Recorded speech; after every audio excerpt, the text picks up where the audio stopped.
नमस्कार, मैं सरिता सोनी और आप देख रहे हैं बीकेडी न्यूज 24। खबरों को विस्तार से जानने के लिए आइए चलते हैं खबरों की ओर। नॉर्थ इंडिया गायनेकोलॉजिस्ट फोरम का 2 दिवसीय वार्षिक सम्मेलन का आज शुभारंभ नटराज पोर्टिको सरोवर होटल में हो गया है। अधिवेशन का शुभारंभ सीएमओ डॉक्टर सुधाकर पांडे ने दीप प्रज्वलित कर किया और इस कार्यशाला के सफल आयोजन की शुभकामनाएं दी। महारानी लक्ष्मीबाई मेडिकल कॉलेज के प्रधानाचार्य डॉक्टर मयंक सिंह ने सभी को शुभकामनाएं दी। मुख्य संरक्षक डॉक्टर शारदा जैन ने सभी स्त्री एवं प्रसूति रोग विशेषज्ञों से आह्वान किया कि सभी को यूनिटी के साथ गुणवत्तापूर्ण चिकित्सा सभी गर्भवती महिलाओं को देनी है। डॉक्टर साधना गुप्ता ने बताया कि ऑपरेशन से डिलीवरी की दर को घटाना है। डॉक्टर हेमा शोभने सचिव ने बताया कि मातृ मृत्यु दर को कम करने के लिए सभी जरूरी प्रोटोकॉल का पालन करना होगा। डॉक्टर रजनी गौतम ने गर्भावस्था में shock management, fluid management, drugs एवं ब्लड कंपोनेंट्स पर व्याख्यान दिए। इस 2 दिवसीय वार्षिक सम्मेलन का आयोजन UP chapter of north India gynaecologist forum, स्त्री एवं प्रसूति रोग विभाग, महारानी लक्ष्मीबाई झांसी स्त्री एवं प्रसूति रोग विशेषज्ञ फोक्सी समिति के तत्वावधान में हो रहा है। आइए देखते हैं सरिता सोनी की report. And thirdly, enhance the physiological reserve of the patient.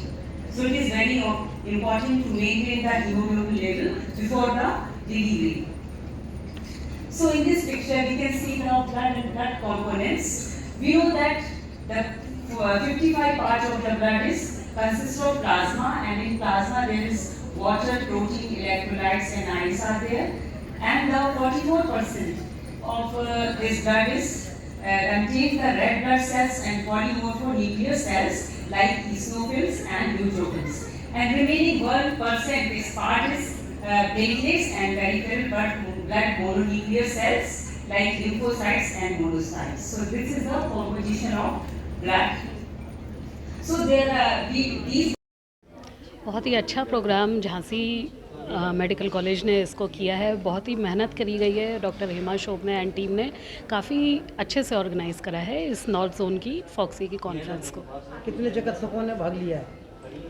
बहुत सारे लोगों ने पार्टिसिपेट किया है। नॉर्थ जोन के हमारे बहुत एम्स ऋषिकेश से लोग आए हैं, BHU से आए हैं, KGMC से, SGPGI से काफ़ी अच्छी फैकल्टी आई है और काफ़ी अच्छे प्रेजेंटेशंस और लेक्चर्स हो रहे हैं। कार्यक्रम का मुख्य उद्देश्य क्या है? लोगों के बीच जानकारी लाना, लेटेस्ट रिसर्चेस जो भी हुई हैं वो सब चीज़ों को इस कॉन्फ्रेंस में प्रेजेंट किया जा रहा है। इस कार्यक्रम के माध्यम से जनता को क्या संदेश मिलेगा? जनता के लिए हम यही कहना चाहेंगे कि हम लोग डॉक्टर्स हैं, हम लोग पढ़ते हैं, दिन रात मेहनत करते हैं और नई नई चीज़ों पे रिसर्च करते हैं, स्टडीज़ करते हैं ताकि अच्छे से अच्छा ट्रीटमेंट, अच्छे से अच्छी चीज़ें जनता के लिए ला पाएँ। ईश्वर के बाद डॉक्टर्स को शायद उसका स्वरूप कहा गया है, तो डॉक्टर्स का भी प्रयास रहना चाहिए कि अपना 100% दिल और दिमाग से इलाज करें, क्योंकि दिल की आवाज़ सीधी खुदा तक जाती है। इस आवाज़ को बरकरार रखें और ये ज़रूर कहेंगे कि ज़रूरी नहीं कि सजदे और वक्त उसमें खुदा का नाम आए। ज़िंदगी तो खुद की इबादत है, ज़रूरी किसी के काम है। तो कोशिश करना चाहिए कि डॉक्टर्स अपना ड्यूटी सिंसियरली अदा करें और साथ में समाज से भी अपेक्षा करेंगे कि डॉक्टर्स का बखूबी साथ दें। हर समय उनको दोष में, उनको कटघरे में खड़े रहने की कोशिश करें कि, लेकिन डॉक्टर्स क्योंकि भरसक प्रयास करते हैं अपने मरीज़ को ठीक करने का, तो उस दोनों का रिलेशन डॉक्टर और मरीज का बना रहना चाहिए। एक मोहब्बत की चाशनी में घोल के रखना चाहिए और आगे बढ़ते चाहिए अगर हिंदुस्तान को आगे बढ़ाना है। बहुत बहुत धन्यवाद। हम लोग इस कॉन्फ्रेंस में सिजेरियन सेक्शन पे एक पूरा 4 घंटे का वर्कशॉप रख रहे हैं और मैं एक मुद्दे पे बहुत ज़्यादा ध्यान दिलाना चाहूँगी आपके ये प्रिंट मीडिया के थ्रू कि लोगों में अक्सर ये रहता है कि आजकल सिजेरियन सेक्शन का रेट बढ़ रहा है। पहली चीज़ तो ये कि पूरे भारतवर्ष में सिजेरियन सेक्शन का रेट 20 से 25% है। ये मैं जानना चाहूँगी और हर विकासशील देश में और विकसित देश में इतने सिजेरियन सेक्शन की ज़रूरत होती है।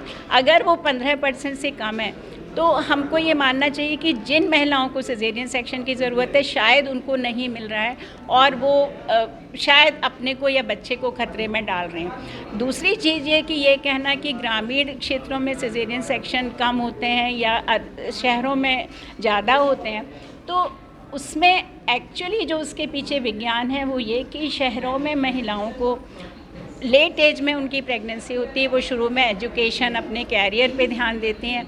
इसके अलावा जो थोड़ा महिलाओं में जो हम सबको लाइफ स्टाइल को प्रभावित कर रहा है, जैसे वज़न ज़्यादा होना, माता पिता में या खुद में शुगर होना, ब्लड प्रेशर होना, जिसकी वजह से बच्चों को रिस्क होता है, बच्चों में ग्रोथ रिस्ट्रिक्शन है।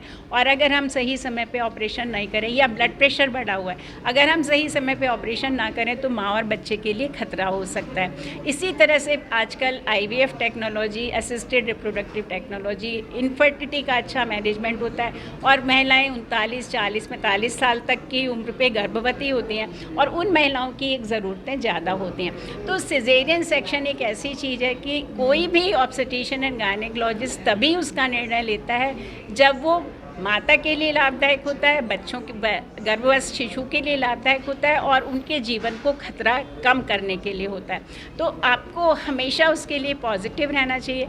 और ओवरऑल सिजेरियन सेक्शन की रेट पूरे भारत में 20 से 25% से ज़्यादा नहीं। एक और सबसे बड़ा मुद्दा रहता है अंधविश्वास का। कई बार हम देखते हैं, जैसे कई बार टेटनस के टीकाकरण होता है, कई लोग जिनके सास ससुर होते हैं वो मना करते हैं। ये कई बार मैं थोड़ा सा इससे आपसे ओपिनियन विभिन्न अलग रखना चाहूँगी, क्योंकि हमारा अपना मानना है कि जननी स्वास्थ्य योजना और नेशनल रूरल हेल्थ मिशन ने भारतीय चिकित्सा एक पूरी दुनिया को रास्ता दिखाया है। और हर महिला हमसे, जब हम लोग प्राइवेट सेक्टर में, लेकिन हर महिला कहती है कि आशा दीदी टिटनस का इंजेक्शन लगा रही हैं, वो आयरन कैल्शियम दे रही हैं, क्या हम ले लें? और हम कहते हैं कि ज़रूर। तो आज के मुद्दे में हम कहते हैं कि पहले से बहुत ज़्यादा चेतना है। घर के माता पिता, बुज़ुर्ग और खुद महिला, क्योंकि वो सुशिक्षित है, वो खुद जानती है कि प्रेगनेंसी में कैसे ध्यान रखना चाहिए, और वो आयरन कैल्शियम फॉलिक एसिड की गोलियां लेती हैं, वो खुद सजेस्ट करती हैं। और टिटनस का ही नहीं, अब हम आगे के वैक्सीनेशन पे जाते हैं जिसमें टिटनस, डिप्थीरिया और पर्ट्यूसिस भी है, और लोग उसको वैक्सीनेशन के लिए आगे आते हैं। तो समय के संग हमारी महिलाएं बदल रही हैं, समाज बदल रहा है, मीडिया को भी बदलना है, और वो हम लोग उससे डिमांड करते हैं कि नहीं, हमको जो बड़ा वाला वैक्सीन है जिसमें बच्चे को काली खांसी से भी प्रोटेक्शन होता है, हमें वो भी दिलवाइए। तो ये हमारे देश के लिए बहुत जो देश ने राह दिखाई है वो पूरी दुनिया के लिए, कि किस तरह से जननी सुरक्षा योजना और नेशनल रूरल हेल्थ मिशन और आशा दीदी कम्युनिटी हेल्थ वर्कर्स ने लोगों में संवेदनशीलता लाई है। आज नॉर्थ जोन की कॉन्फ्रेंस चल रही है। इसमें नॉर्थ इंडिया के एमिनेंट गायनेकोलॉजिस्ट आए हुए हैं। सभी लोग कैसे इन्फेंट मार्टलिटी और मैटरनल मार्टलिटी रेट कम किया जा सके, इसके बारे में चर्चा हो रही है। जितनी भी हाई रिस्क प्रेगनेंसीज़ होती हैं जिसमें डेथ होती है, उनको कैसे बचाया जाए, और इस पर चर्चा हो रही है। और झांसी में चूँकि हो रही है, झांसी में हमारे सभी स्टाफ भी हैं, हमारे गायनेकोलॉजिस्ट झांसी लोकल के हैं, सभी लोग इसको सीख रहे हैं। वैसे भी हम लोग प्रयास करके झांसी में मैटरनल मार्टलिटी रेट को कम कर रखा है, और इससे, इस कॉन्फ्रेंस से हमारी झांसी को खासकर ज़्यादा फ़ायदा मिलेगा और पूरे नॉर्थ इंडिया को फ़ायदा मिलेगा। खबरों में फिलहाल इतना ही। देखते रहिए BKD News 24। नमस्कार।